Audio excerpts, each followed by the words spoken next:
We welcome our quarterback from the nest in the Sunshine State. Got a great beard going too. What's up, man? Tremendous. Oh, just trying to get over this sickness, man.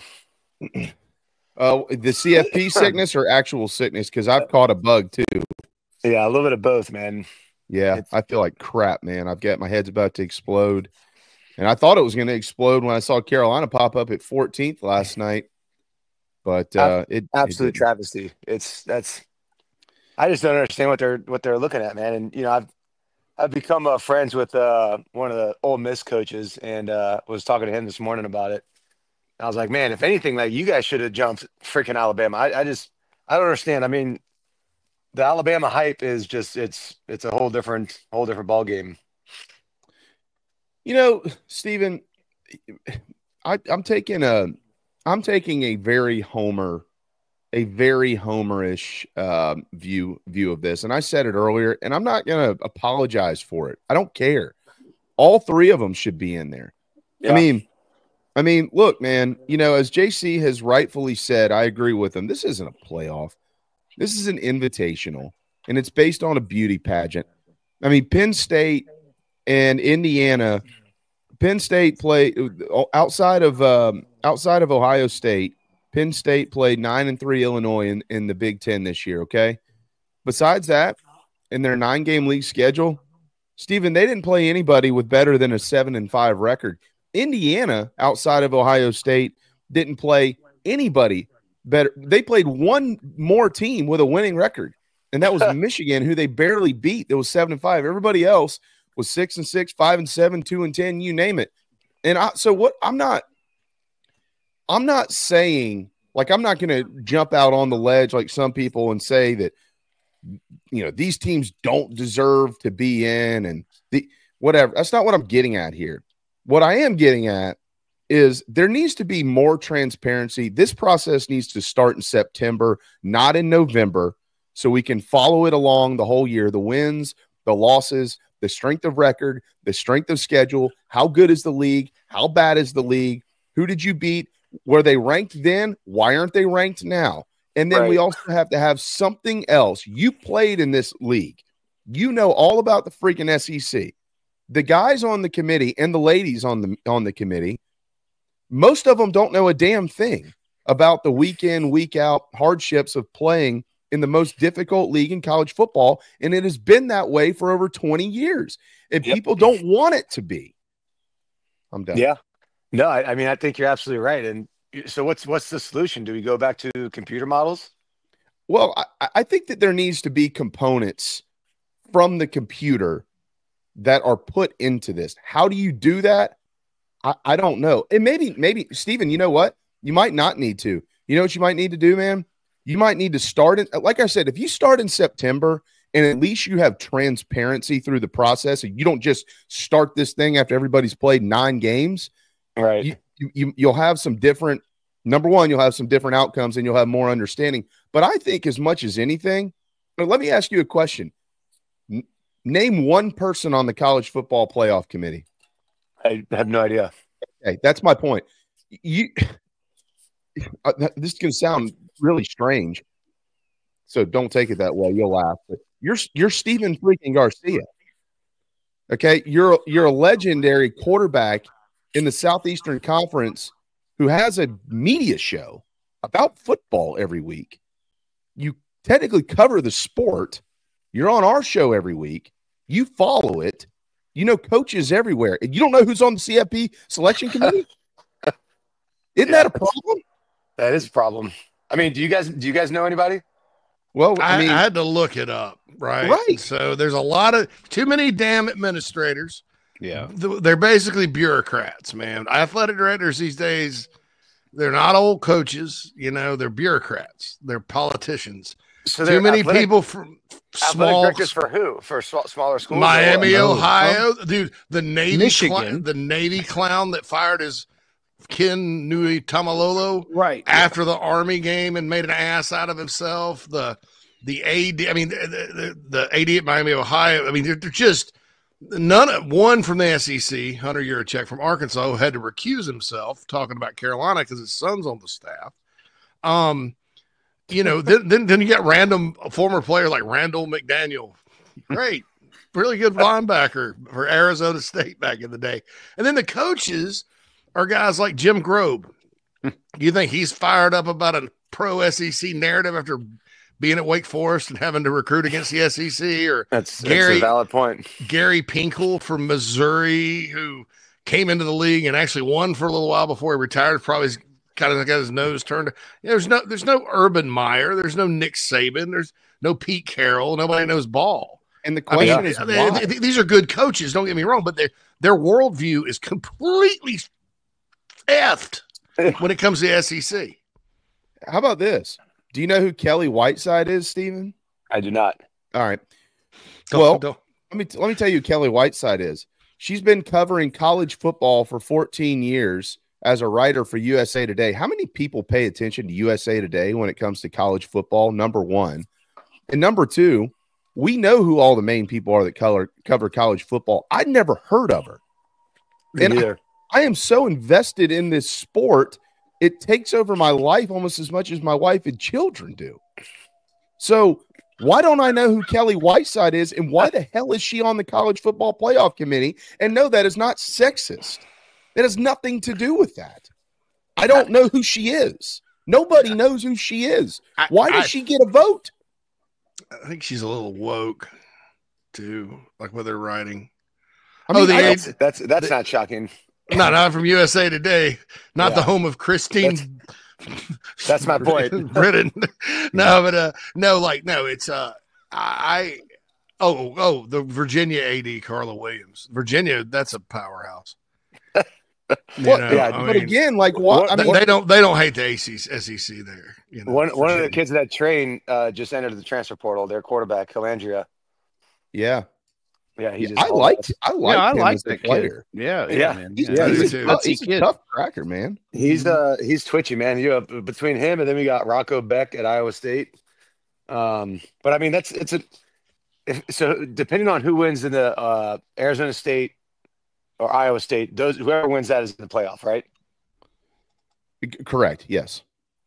You tell me that either one of those teams is better than South Carolina? Or SMU, are you going to tell me that Indiana? You know, are you trying to tell me that Miami, who hadn't played a team in the top 25 all season long, is better than any of these teams? That's a good point. Yeah, so every ball fan is publicly out there like, "Whoa, I'm so glad South Carolina wasn't on our schedule." I'm like, "Yeah, because you took a L." So what if Clemson beats SMU? They're automatically in, right? They're in. Is SMU in? Well, that's a question. So yesterday, the conversation we were having about this, everybody was having, if you were having it legitimately, was we all anticipated Carolina would be in at 12, maybe 13, but 12 seemed to be the number. Okay. So what you wanted was Clemson to walk the dog with SMU, which would boost your resume and maybe backdoor you in at 11 if you didn't enter the rankings last night at 11 like Alabama did. Right. You don't need that anymore, you know? So if you're a Carolina fan, pull like hell against your rival. Right. You don't need them to win because that'll make – if SMU – for two reasons. One, it's Clemson, right? But number two, if SMU wins, then Clemson can't get in and Miami's not going to get in either. So it makes the ACC a one-bid league. Right. Which it should be. Do not be surprised if this group at least tries, if Clemson wins and it's close, to keep stick SMU in over Alabama. Over Alabama. Which would be a complete. Yeah. Now that will cause some. That'll cause some shit. I mean, to just be honest. I mean, that's going to be Greg Sankey blowing the whole thing up. And I think as just people that have a vested interest in one of the programs in the league, you know, you probably want to hope for that because I don't think this is sustainable. It's like the Maui Invitational. It doesn't really. I don't know. So well, JC, you hit the nail on the head with what the purpose of expansion was. The purpose of expansion was to be able to get more teams in based on resume, allowing teams a hiccup or two early in the season. Carolina clearly had that. And as we pointed out earlier, and yeah, I am seeing this through garnet glasses because I watched every freaking second over and over and over again. I've watched every game 3 times this year that Carolina's played. We know what it looks like. We know what happened. It would not have been hard, Stephen, last night for Ward Manuel, who can't form a sentence on national television, to stand up there. Well, I guess it would have been hard because he can't form a sentence, but at least to have it written down somewhere that said, well, let me tell you about South Carolina. Y'all might be questioning why we have them in there at 9-3, but here's what happened. They went to Alabama and they lost by 2 points because of a turnover. They got demolished on their home field by Ole Miss, who also got demolished. They got beat at home by Kentucky. Ole Miss has some bad losses. They just went to Florida and got beat. Carolina lost to Alabama, but Alabama went and got the crap kicked out of them at Oklahoma, who Carolina embarrassed. That game was over. Yeah, in 4 minutes. And then they lost in Nashville. Carolina beat them by 3 touchdowns. And then there was this LSU game where the quarterback went down and wasn't able to play in the second half. And then this isn't part of our data point because it's not allowed to be, but we actually watched the game and paid attention. They got hosed on a couple of officiating calls in the game that would have ended the ball game. Right. But, they could have said that, but they didn't say that because they hide behind everything. There's a reason why we don't know who everybody is on the committee and the rest of the country doesn't either, Stephen, because they don't want you to know. That's why. This is not hard to figure out. College football works in the dark. They've worked in the dark forever. Think about it. I mean, so I think it's embarrassing. Every move that is made from January, and we have you on to talk, and I'm doing all the talking, so I apologize. But every move that is made in this sport from January through early August before the season kicks off revolves around one thing. It's a money sign. Every freaking thing. Recruiting calendars, transfer portal, NIL. Yep. I mean, conference realignment, college football playoffs, TV contracts, everything has cash attached to it. So it's a cash cow. Everybody makes decisions based on money. Everybody does. Oklahoma and Texas joined the SEC not because they were, we just love the SEC. Oh, that's horse crap. They wanted the money, and we all knew it. That's why, that's why all this realignment is going on. So with all this money that's invested in the sport of college football, we can't have a system that is fair to the sport. I mean, what are we doing? This is the dumbest shit I've ever seen. Pardon my French. So, anyways.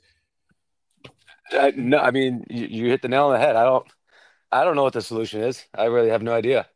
Maybe take the human element out of it and say, to hell with it. We're going back to the computer system and, let the AIs figure it out. I'd be in favor of doing something like that. I think the SEC, Stephen, because you don't play similar schedules. I mean, I didn't even think to mention Tennessee before it happened. But dude, they have played nobody. I mean, they've got to play Mississippi State. They got to play Kentucky. They didn't play anybody but Bama and Georgia, and then they lost to Arkansas. There's no Missouri, no A&M, no Texas, nobody. They're one game better than the Gamecocks, but yet they're locks to be in. They didn't beat Vandy as bad. They didn't beat Oklahoma as bad. They didn't beat Kentucky as bad. They did beat Alabama, but that game was in Knoxville. You get the point. So they're 10-2. Carolina's 9-3. A non-conference, Carolina beat Clemson. They beat NC State. But there was no argument. So what I think they need to do, because these schedules are going to rotate every year, and your draw is going to turn it. I think like in high school, sometimes, I don't know if they did it in Florida, sometimes high school brackets are determined on like a point system. Like you get more points for beating and losing to good teams. Yep. So let's get 5 locks for the SEC and a 16-team bracket. The conference champ, auto bid. The other 4 are by points. And that way, you'd have a case for a South Carolina over Tennessee, because it's not fair. Because just because they got to play Mississippi State and Carolina had to play LSU or Ole Miss, that's not fair, know. And so I think that's something they should look at. Doubt they will, but this whole notion that a 10-2 record against a weaker schedule is somehow far superior to 9-3 is just, that's real 1998 to me. Yeah. I mean, I've seen no shortage of people on Twitter, bitching about saying, you have these schools that have just basically cakewalked themselves into a, 10-1 record or 10-2 or 11-1 record, and just so they can make the playoffs and get absolutely dismantled. So, it's going to be. I think teams are going to get exposed. We've done this. We've been doing this since the playoffs started. The 14 playoff let teams in virtually every year based on record, and they got embarrassed. It happened to Michigan State. It happened to Notre Dame. I mean, anyways, Stephen, because we don't have you for 2 hours, although I wish we did, we have not talked about what happened this past weekend that we thought would affect it more last night, and that's the fact that Carolina, for the second consecutive time, went to the northwest corner of the state and planted their flag. 17-14, the final. You know what it's like to win up there. It was a pretty special moment. Oh, no doubt about it. No freaking doubt about it. And I actually was texting with laNorris after the game, or on Sunday. Yeah. And I was like, dude, how sore are you right now? He's like, I'm not gonna lie, man. I feel like I got my ass whipped. I was like, trust me, I can imagine, dude. I can imagine. But I'm just so happy for the kid, man. Just putting the team literally on his back and winning that game. I mean, there's not a better feeling in the world than beating your rival in their home stadium, planting the flag, and you got bragging rights for a whole year. And I think it's going to help with the recruiting a lot. With Coach Beamer. I mean, even today, just looking at some of the guys that we've signed, I mean, it's a pretty good deal right now. Yeah. Assess laNorris for us, and now that we've got 12 games in from week 1 to week 12, and obviously capping it off, what he did. Night and day different. Night and day. Yeah. I will say this. This was the game that I feel like he almost kind of was like the Old Dominion game. But I feel like that's just because Clemson was playing cover one damn near almost every snap, it looked like. And they were spying him with Wade Woodaz. And I actually talked to Wade too, and I was like, dude, laNorris is that's a moose that you're trying to tackle, man. He's like, yeah, that was a lot more difficult than I thought it was going to be. Wow. But yeah, I mean, he's sitting there, and I makes his first read, and then he's putting the Jets on and going. So yeah, I mean, I thought that was just an unbelievable game, and his progression from week 1 to week 12 was phenomenal. Well, didn't you talk to him a few weeks ago? Maybe it was further back than that, about being aggressive when he was running the football because he was sliding a lot. Not that he shouldn't slide. That's not what I'm saying, but just having more of an aggressive mindset. Yeah. Didn't y'all talk about that? Yeah, it was right after the Alabama game. And I was like, dude, you're 6'3", 250. I mean, that's exactly what I was. Like, what the hell are we doing sliding? That's how you get. I mean, case in point, I got in a little Twitter argument with some dipshit. We're talking about Trevor Lawrence. And I was like, that's why I tell these guys, I said, do not slide. If you slide, you're giving yourself up, man. Like why not take a shot at you? So that's why I never say slide, or you go, put your head down, go forward. Go forward, or get the hell out of bounds, do something. But as soon as you give yourself up, you're just asking to get freaking smoked. So, but yeah, after talking with laNorris, he's like, that's a good point. I don't really know why the hell I'm sliding, and I don't remember seeing him slide ever since that. Yeah, if he did, it wasn't much. I don't think that anybody that watches him play, none of us can wrap our head around when the ball is snapped and he's looking downfield, he's trying to find a guy or two or whoever going through his reads, and then all of a sudden 1, 2, 3, 4 dudes are all around him. I don't understand how mentally he has the composure to figure out where he is and how the hell to get out of there. It makes sense. I mean, it's like we've talked about on the show several times. It's, the live bullets, you just get better and better. And that's what's going to be so scary for, defense is trying to contain him these next couple of years. He's only going to get better, and the game's only going to slow down for him even more. So, I mean, you could see it from week 1 to week 12, just how much the game has slowed down. He's going through his progressions. He's not trying to run first. I mean, he's going to be a problem for a bunch of guys, a bunch of teams. Hey, how much do you think this defense in going up against those guys every day during practice, how much do you think that advanced him? I think that helped a little bit. I don't know if Coach Beamer's having much 1v1s, if that makes sense. I don't remember doing it a lot with Coach Spurrier, so I don't know what the guys are really doing, especially in season. Usually in season you have like a hard practice on like a Monday or Tuesday, and then kind of toast from there and you play against scout team guys, kind of walk through almost. So yeah, I don't know, but I mean, I'd imagine especially in like spring ball and going all through the winter workouts, having to play against the ones definitely helped him. How good can he be? I mean, the sky's the limit. I think we're gonna have to pay him a good amount of money to keep him, because you can bet your ass there's teams that are calling him right now. Yeah. Well, we know that, and they're taking care. I mean, it's just a different world, but I mean, I know JC has as much intel as anybody on this. My intel's pretty good on it too.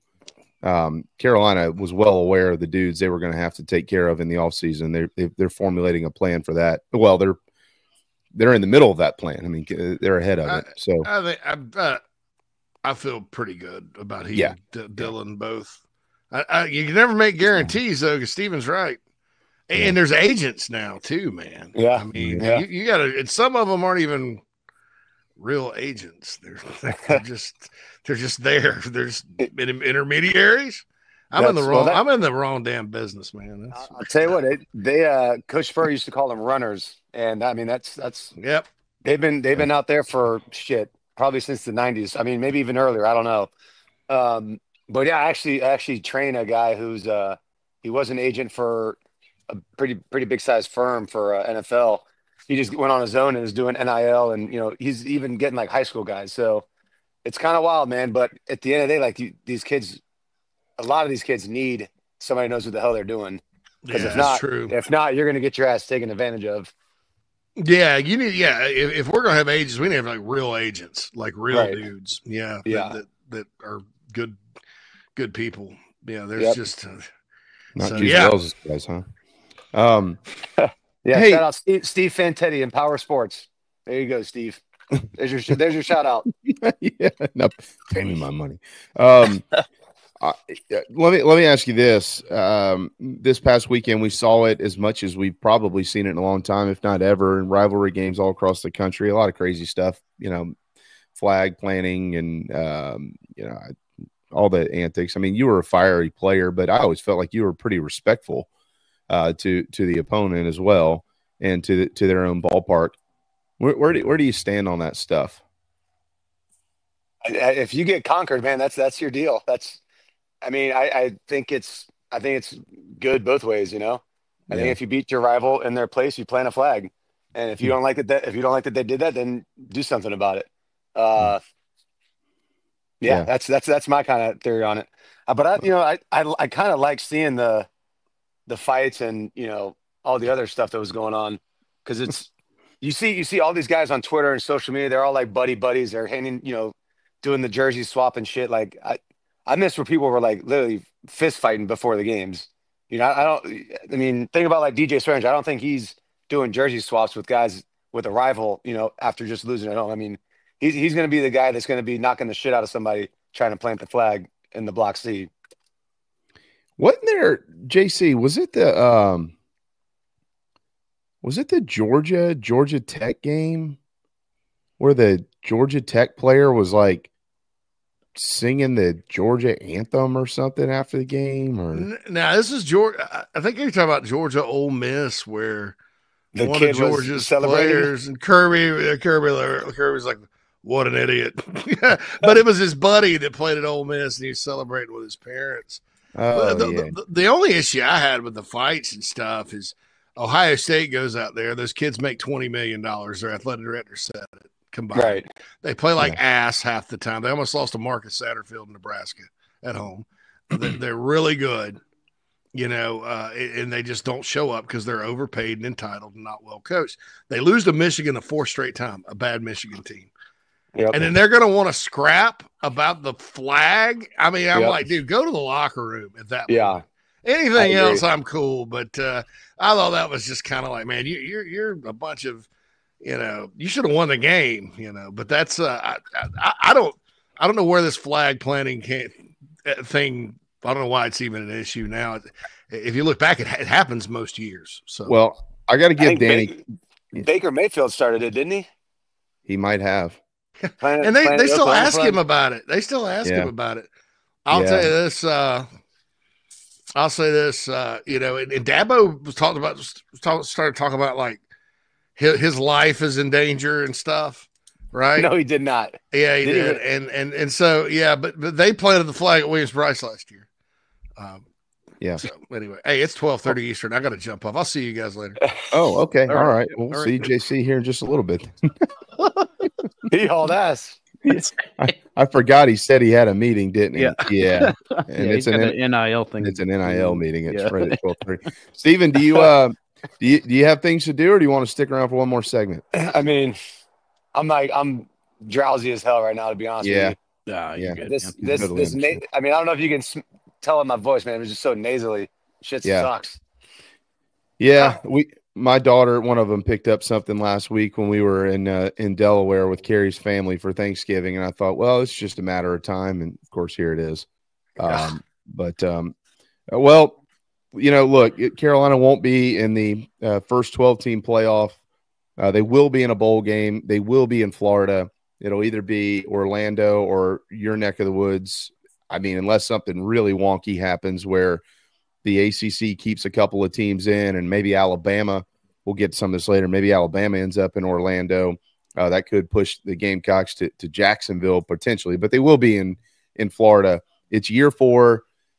Shane went past Coach Spurrier for the most wins ever in the first 4 years as a head coach. He's got 29 now, so he's going for his 30th in the bowl game, Stephen. And at the end of the day, they really just have had a magical season at 9-3. I mean, this has been one of the wilder years that I can remember. I know so many people from being a kid who told me 1987 was one of the best teams that they ever saw, but a couple of games here and there, and obviously they didn't have the system that we have now back then. But a lot of people forget about that 87 team. They immediately go to the 84 team that won 10 wins. Right. This is probably one of those teams in 30 or 40 years, we'll tell people, yeah, that was one of the better football teams we had seen, and they got hosed at the end of the season. But you think about all the magical runs and the late wins and the road victories and the close losses, the bad calls and all this stuff. I mean, it's had virtually everything in these 12 games. No doubt about it. And, everybody's still pretty optimistic. I know, obviously it sucks not getting the playoff berth, but who knows what's going to happen. We still got the championship weekend, and who knows what these phantom committee people are going to end up deciding to do. So I guess we can just sit back and, talking with like Pat, like we did our job as far as, Gamecocks. We did what we had to do. Our resume's out there, and that's all we can do. There's nothing else, we can bitch and complain all we want. I don't think it's going to make much of a difference, but yeah, I think especially like talking with, some of these guys throughout our podcast, these current players, how like well put together they are. They got their head on their shoulders. They want to compete, they want to play. And I think it just stems from Coach Beamer. I really do. That's been his attitude since, I played for him back in the 2000s, the early 2000s. And, he still has that same kind of fiery passion and that energy. So it's definitely feeding off into his team. And, I think the future is definitely bright. Ray Tanner made a hell of a hire. Shane Beamer is not only a great person, as you well know, he's a damn good football coach, and he's getting this thing where he wants it to be. Tailgate Talks, Stephen and Pat host it together. It's part of our network. It's on the Chief Sports app, and a new one dropped today, and there's a pretty good player on it too. Oh, Captain Munderland, man, I mean, he can talk. I mean, that was one of the longer episodes, but I was sitting there talking with Pat and Dakota this morning, or actually last night. They're like, yeah, it's 93 minutes. Should we cut it? I was like, no, man. Like, there's so much like cool stories and just one-liners from basically all of us. Like, we just let it ride, So it's definitely entertaining, and Cap's got his own podcast he's doing too. So he's good at what he does. Yeah, he's a good dude, man. He was a hell of a football player. Yeah, boy, he was fun to watch. Hope you feel better, brother. Appreciate it. Thanks for all you do, and we got a couple more Wednesdays with you, and then we'll all take a little bit of a holiday break. But hopefully by next week we'll know where we're going. That's for sure. We'll be able to chat about that and some portal stuff, I'm sure. So beautiful. Appreciate you, man. Look forward to watching Tailgate Talks a little bit later on today. Absolutely, guys. Appreciate y'all as always. You're the man. There you go. Our quarterback from the nest, Steven Garcia.